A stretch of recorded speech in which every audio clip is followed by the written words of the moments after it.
ఒక వార్త చిత్ర విచిత్రమైనటువంటి మలుపులతో రాసుకొస్తుంది. మొన్న సాక్షి రాసుకొచ్చింది ఏంటంటే, ఏదైతే అసైన్డ్ భూములు ఎవరి చేతుల్లో అయితే ఉన్నాయో వాళ్ళ దగ్గర నుంచి ఎవరు కొనుక్కుంటారో వాళ్ళకే ఆ రిటర్నబుల్ ప్లాట్లు ఇవ్వబోతున్నారని రాసి, ఇవాళ ఆలీ బాబు అసైన్డ్ దొంగలు అంటూ ఎవరైతే అసైన్డ్ భూములు ఇచ్చినటువంటి ఎస్సీ ఎస్టీ రైతులకు ఇచ్చే రిటర్నబుల్ ప్లాట్ల మీద కన్నేశారు, తిరిగి తమకు ప్లాట్లు ఇస్తామన్న వాళ్ళకే రిజిస్ట్రేషన్ చేస్తున్నారు, లేకపోతే లిటిగేషన్ పెడుతున్నారు, సీఎంఓ సిఆర్డీఏ పోలీసుల అండతో ఇదంతా జరుగుతోంది అన్నటువంటిది రాసుకొచ్చింది.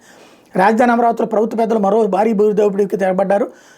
భూ సమీకరణ కింద ఇచ్చిన అసైన్డ్ భూములకు గాను ఎస్సీ ఎస్టీ రైతులకు కేటాయించి రిటర్నబుల్ ప్లాట్లను కొలగొట్టేందుకు కుట్ర పన్నారు.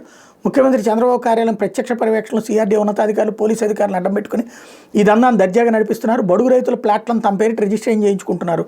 ఇప్పటికే అక్రమంగా కొలగొట్టిన 1300 ఎకరాల అసైన్డ్ భూములకు గాను రైతుల సంతకాలు ఫోర్జరీ చేసి ప్లాట్లు కబ్జా చేసింది బరితెగించిన ప్రభుత్వ పెద్దలు తాజాగా పేద రైతులు రిటర్నబుల్ ప్లాట్లను సైతం స్వాహా చేస్తున్న మీద రాజధాని ప్రాంతం ప్రజలు మండిపడుతున్నారు.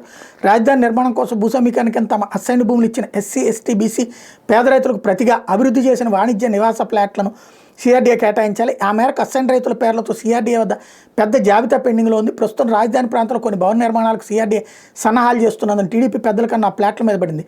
కానీ రిటర్నబుల్ ప్లాట్లను నేరుగా టీడీపీ పెద్దలు వారి బెనామీల పేరిట రిజిస్ట్రేషన్ చేయడం సాధ్యం కాదు కాబట్టి తమ బెదిరింపులకు తలొగ్గి ప్లాట్లు తిరిగి తమ పేరిట రిజిస్ట్రేషన్ చేస్తామని సమ్మతించిన అసైన్డ్ రైతులకే ప్లాట్లు రిజిస్ట్రేషన్ చేయాలని కుట్ర పన్నారు అంటూ రాసుకొచ్చారు.